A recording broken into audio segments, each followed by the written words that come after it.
President Trump has unveiled a sweeping missile defense initiative called the Golden Dome, a multi-layered shield of satellites, interceptors, and radars designed to detect and neutralize long-range hypersonic and ballistic threats.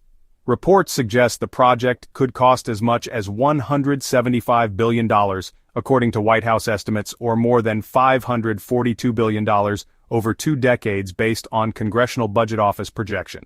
In announcing the plan, Trump suggested Canada could participate either by paying $61 billion or by joining at no cost if it became the 51st U.S. state. Ottawa flatly rejected the idea, with Prime Minister Mark Carney declaring that Canada is not for sale and Canada's ambassador to the United Nations, Bob Rae, comparing the offer to a protection racket. As Washington concentrates on the still uncertain Golden Dome project, unlikely to be operational before the late 2020s, Canada is charting its own course. Ottawa is strengthening ties with Germany, elevating defense cooperation to stand alongside energy as the 2 central pillars of a broader strategic partnership. During his recent trip to Berlin, Prime Minister Mark Carney confirmed that a German-Norwegian consortium led by Thissenup Marine Systems has been shortlisted as one of 2 finalists in Ottawa's multi-billion-dollar submarine procurement program. The decision positions Germany as a leading player in one of Canada's most significant defense acquisitions in decades, and underscores a growing military-industrial link between the 2 countries.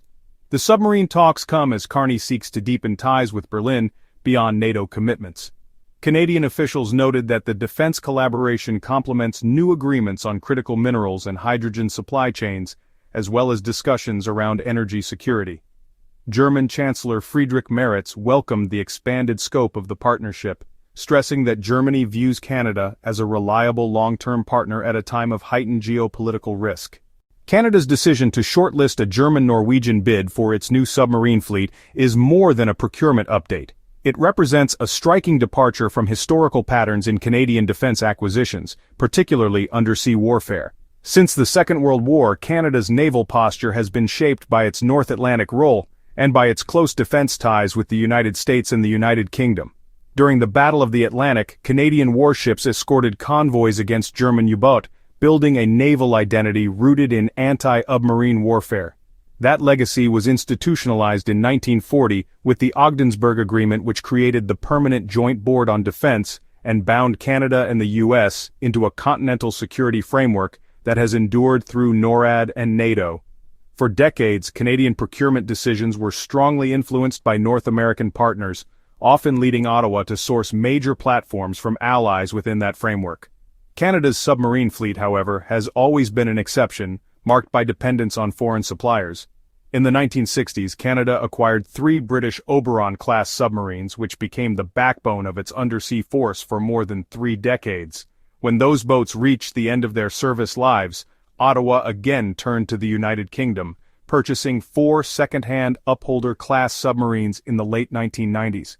Renamed the Victoria-class, these vessels were plagued by cost overruns, mechanical issues, and years of refits, leaving Canada with only a limited and inconsistent submarine capability. The reliance on British suppliers reflected both historical ties and Canada's hesitation to fund an indigenous submarine program. The new competition marks a sharp pivot away from that model. For the first time, Germany via Thyssen Marine Systems is positioned as a frontrunner to deliver an entirely new class of submarines to the Royal Canadian Navy.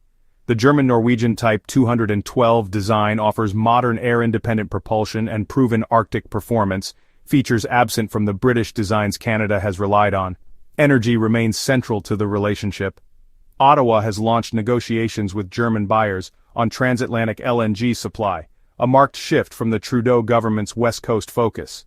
While Canada's new LNG terminal in British Columbia shipped its first cargo in June, European buyers are showing interest in market swaps to redirect West Coast shipments.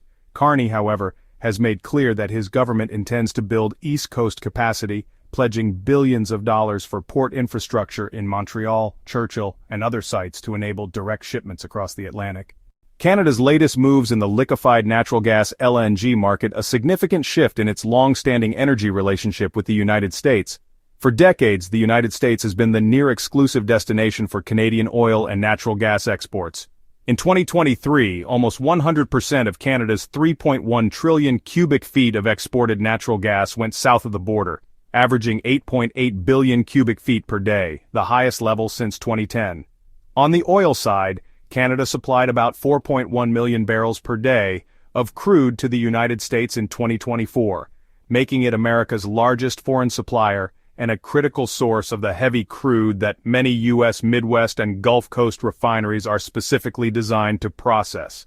This long-standing arrangement has allowed American refiners and energy markets to rely on steady access to Canadian hydrocarbons, often at prices lower than global benchmarks. That dynamic is now beginning to change.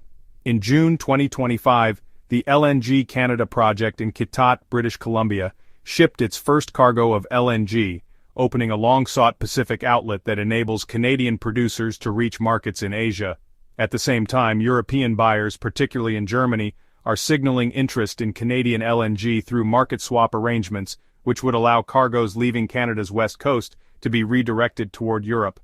Prime Minister Mark Carney's government has gone further by pledging billions of dollars to develop East Coast port infrastructure in places like Montreal and Churchill, with the goal of launching direct transatlantic LNG shipments in as little as 5 years.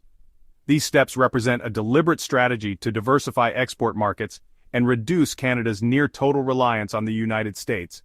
The consequences for American energy security could be significant. Analysts already project that pipeline shipments of Canadian natural gas to the United States may decline from about 8 billion cubic feet per day today to as little as 6 billion by the early 2030s, as more supply is diverted overseas. This shift could create tighter gas markets in the United States, particularly in states like New York, Washington, North Dakota, and Minnesota, which are among the most dependent on Canadian imports. In 2023, Canadian gas exports supported more than 10,780 American jobs and added over $2.4 billion US in value to the American economy. So, any reduction could affect both employment and consumer energy costs. For American refiners, the issue is equally pressing. Many of them are configured to process the heavy crude grades Canada supplies, and a decrease in Canadian shipments or higher prices as producers seek better returns in Europe and Asia could put pressure on refinery margins and drive up fuel costs. This would not only affect refiners but also ripple through to U.S. consumers in the form of higher gasoline and heating prices.